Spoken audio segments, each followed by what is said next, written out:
Hallelujah. Unity, prayer, and creativity. You know, unity is actually more important than prayer, because in Acts chapter 2, when they were all unified and together in one place, thereafter the Holy Spirit came down and blessed and anointed and appointed and distributed gifts and callings, and divine direction was given. And then again, you see in the Holy Bible in Psalms chapter 133, where there's unity, God commands the blessing. And where people are not unified, in Genesis chapter 11, there was confusion and babble and diverse tongues and division. So in 1 Peter chapter 3, the Apostle Peter, who was married, by the way, because in Matthew chapter 8, verse 14, the Bible mentions Peter's wife and mother-in-law, who Jesus healed, by the way.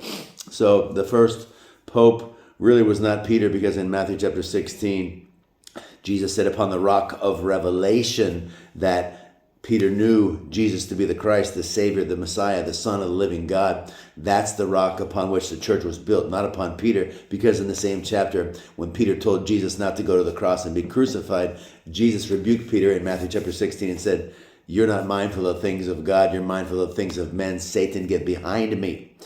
However, Peter, being a man given to repentance and zealous to go after the Lord and get it right and reform his ways and renew his mind, thereafter was converted and came back after denying Jesus 3 times, following his denial, crucifixion, and resurrection. Peter, Jesus prayed for, and he was converted and came back to Christ and became a great preacher. 3,000 repented at the day of Pentecost when he stood forth and spoke under the inspiration of the Holy Spirit. And then he wrote the epistle of Peter, 1 Peter chapter 3. He said, "Likewise, you wives, be in subjection or submission to your husbands, that if anybody does not obey the word, they also may without the word be won by the conversation of the wives, while they behold your chaste conversation coupled with fear." Verse 3, "Who adorning, let it not be the outward adorning of the plaiting of the hair, the braiding of the hair, or the wearing of gold or jewelry or costly apparel and array, but let it be the hidden person, the hidden man of the heart, in which is not corruptible, even the ornament of a meek and quiet spirit, which is in the sight of God of great price and value." So women who are quiet and are meek, humble, attentive, and given to honor their husbands and to not cause controversy or conflict or drama, those are of great value and honor to the living, loving, life-giving God.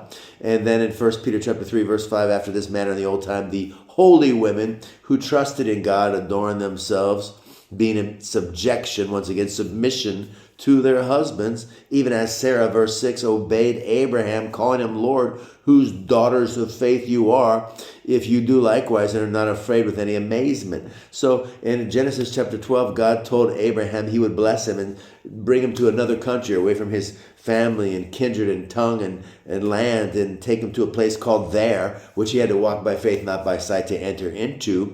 Yet Sarah submitted to Abraham and did likewise, walking by faith, not by sight, and therefore God blessed her. She didn't question Abraham. She didn't second guess him or resist him or oppose him. She submitted and flowed with him, and that's why she was blessed. And the Bible says in 1 Peter 3, verse 7, "Likewise, you husbands who dwell with your wives, if you do it according to knowledge and give them honor, they being the weaker vessel, for it was Eve who took the fruit from the snake, the serpent, the devil ultimately in the Garden of Eden, and disobeyed God, and thereafter gave to her husband and led him astray. Being heirs together we are, husbands and wives, of the grace of life, and thereby our prayers will not be hindered." But there must be unity, there must be agreement, and thereafter when we pray, we'll ascertain and discover and discern the mind and the heart and the will of God, and the Spirit of God will bring divine direction, Holy Ghost inspiration, and fluency and creativity to create and have divine ingenuity and blessings and glory and honor. and increase. That's the will and the mind and the heart of God for humanity. God's a God of multiplication, more than enough. He's a God of abundance. John chapter 10, verse 10, Jesus came to give us life more abundantly. But the devil comes to bring controversy and division and divide a house, divide a family, divide a marriage, to keep you going in circles and not going forward. And the man is the head of the union, the head of the house, the head of the marriage, as the Bible states in Ephesians chapter 5, written by the Apostle Paul. So both the Apostle Paul and the Apostle Peter agree and are in agreement and unity in regards to this truth.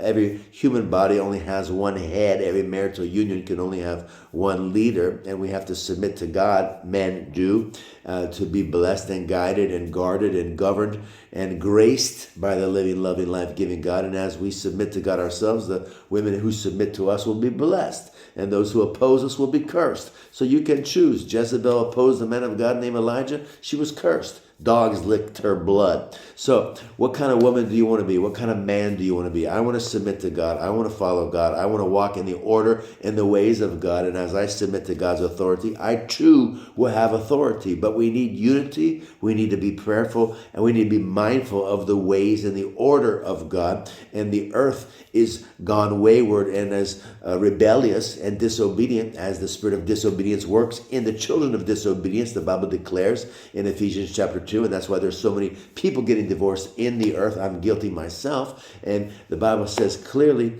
that divorce and destruction and disobedience and dwarfing of divine purpose is occurring because of the spirit of disobedience. Women want to wear the pants. They want to be the man. Then you got men who don't know if they're a man. They don't bother to look between their legs and see their plumbing, which is ultimately their purpose and prophecy. But we have demonic lying spirits that are going out into the earth and telling people that they're another sex, or they can identify with something that they are not. That's a lying spirit. That's a spirit of error. That's a spirit of perversion. And that's why families are not stable. They have a impure foundation, and they've gone astray, gone awry, and they're self-destructing throughout the earth. Even churches are unraveling, and priests who think they can be gay and serve God and honor God in this perverse lifestyle. It's not godly. It's not going to produce life. It cannot, physically nor spiritually. So we need order in the body of Christ. We need unity,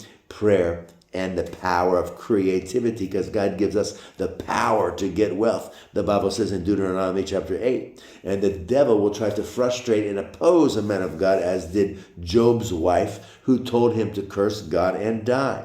So are you a woman that supports your man and runs alongside of him and assists however you can? Or are you grumbling and complaining, murmuring, and getting in the way and slowing down the purpose and the plan of God? And that's why you're not entering a promised land, because you're too busy second guessing and living in fear and pity and murmuring and slowing down the process without being glad and happy and joyful and obedient. You can't move with the Spirit of God. You have to move with haste. The Bible says they came out of bondage and the wilderness with haste. When the Spirit of God said, go and get out of Egypt and go into the promised land, they had to leave with haste. Even the Bible says in Acts chapter 8, when Philip heard the Spirit of God speak to him and say, go join yourself with the Ethiopian eunuch in this chariot, a man of a great authority, the Spirit of God spoke to Philip and he ran. He didn't talk. He didn't make a phone call. He didn't look for a second opinion or approval from elsewhere. He knew the Spirit of God. He knew the voice of God, and he moved with God.